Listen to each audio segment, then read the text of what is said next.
इस वक्त मैं भंडार सार्वजनिक दुर्गा पूजा कमेटी, जो कि महिला कमेटी के द्वारा संचालित किया जाता, बारी मैदान पर स्थित हूँ और मेरे साथ पूर्वी सिंहभूम दुर्गा पूजा सेंट्रल कमेटी के चेयरमैन सह पूर्व मंत्री श्री दुलाल भूंइया जी मौजूद है इस वक्त। आइए दुलाल भूंइया जी से जानते हैं कि अध्यक्ष बनने के बाद पहला दौरा है घाटशिला मंडप का। आइए उनसे जानते हैं कि किन किन विषयों को लेकर आज मंडप का भ्रमण कर रहे हैं। सर, सबसे पहले तो भंडार में आपका स्वागत है झारखंड उदय की ओर से। ये जो दौरा है अध्यक्ष बनने के बाद हर मंडप पे जा रहे हैं, किसने क्या उद्देश्य है? देखिए, ये जितने भी हमारे पूर्वी सिंहभूम सेंट्रल दुर्गा पूजा कमेटी के अंतर्गत में पूजा हो रहा है, ऐसे तो हमारे जो लाइसेंस है 332 है और अदर लाइसेंस अगर हम जोड़े तो 554-55 है।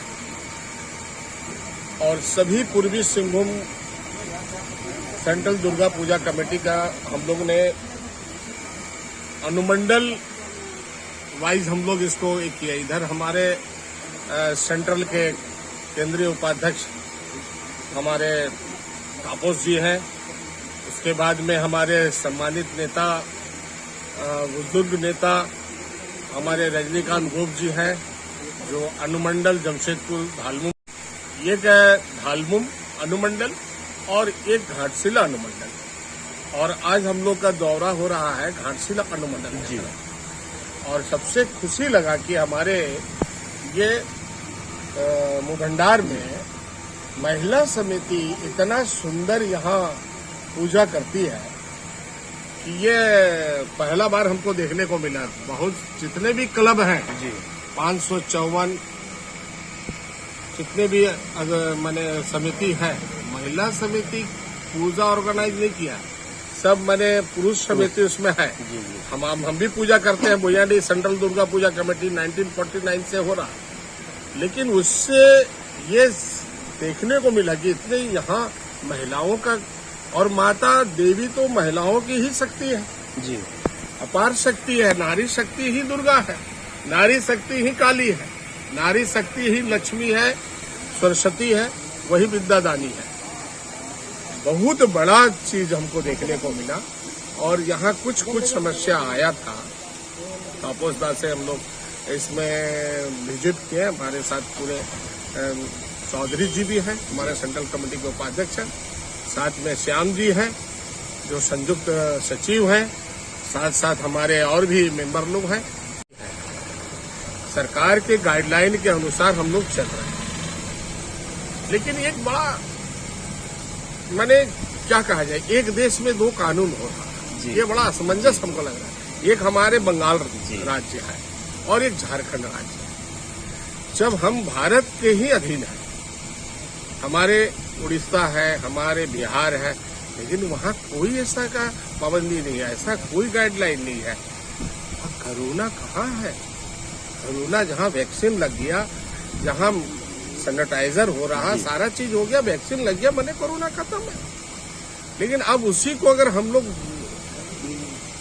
घुमा के उसको ही आगे बढ़ा के रखेंगे तो हमारा देश तो बहुत संकट की स्थिति हो जाएगा। मैं तो बड़े नेताओं से आग्रह करूंगा कि कोरोना का सब्जेक्ट को हटाओ। होता है, सीजन चेंज होता है, बहुत सारा ऐसा होता है, लेकिन अगर विश्व महामारी का इसमें प्रकोप है, लेकिन हमारे झारखंड में पहाड़ जंगल है और उसके अलग महानता है इसमें, जो कि इसमें कोरोना का कोई सब्जेक्ट नहीं होना चाहिए। लेकिन हम तो धन्यवाद देंगे ममता बनर्जी जी को, नीतीश कुमार जी को। भाई हम यही कहेंगे हेमंत भाई को कि आप दिवाली छठ पुराने परंपरा से करने दीजिए सर। और 2022 दुलाल जी, एक बात जानना चाहेंगे। एक तरफ कोरोना गाइडलाइन के पालन की बात कही जा रही है और जमशेदपुर में जयराम यूथ स्पोर्टिंग भव्य पंडाल बनाया, सारे कोरोना गाइडलाइन को उन्होंने धज्जियां उड़ाई, प्रतिमा भी बड़ी थी, इस पर क्या प्रतिक्रिया है? देखिए, वही विषय तो आ रहा जी, वही विषय आ रहा है। हमारे परिवहन मंत्री जी उस पर उद्घाटन जी, और दूसरे को माइक बजाने के लिए पाबंदी लग रहा है।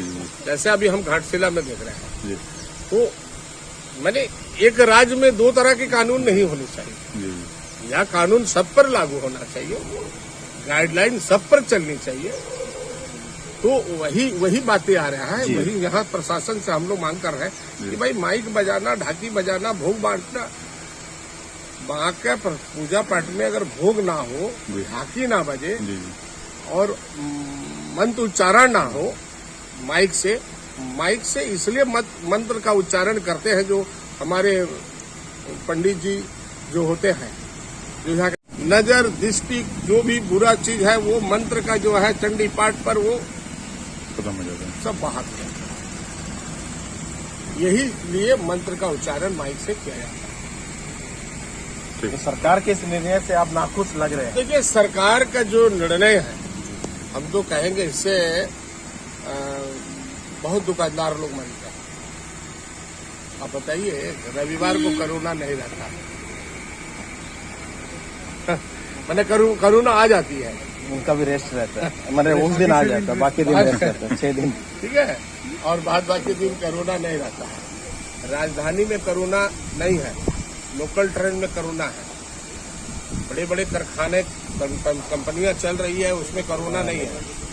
और हमारे पंडाल में मैंने क्या बताया, अगर लोगों का पुष्पांजलि देने के लिए कोरोना आ जाएगा, तो इसीलिए हम सेंट्रल दुर्गा पूजा कमेटी पूर्वी सिंहभूम सरकार से हम लोग पूरे मांग कर रहे हैं, उसके गाइडलाइन पर चल रहे हैं।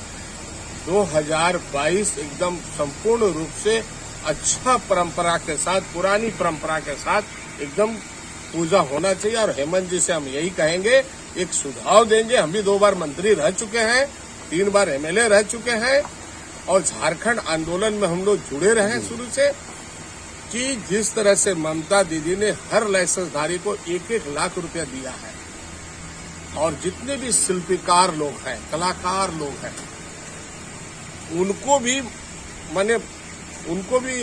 मैंने एक भत्ता दिया है, बेरोजगारी भत्ता, कम से कम 1000-1500, वो भी लागू करें। बेरोजगारी भत्ता भी दे, और जितने भी कलाकार शिल्पी है जो पुरोहित है उनको भी दे। ये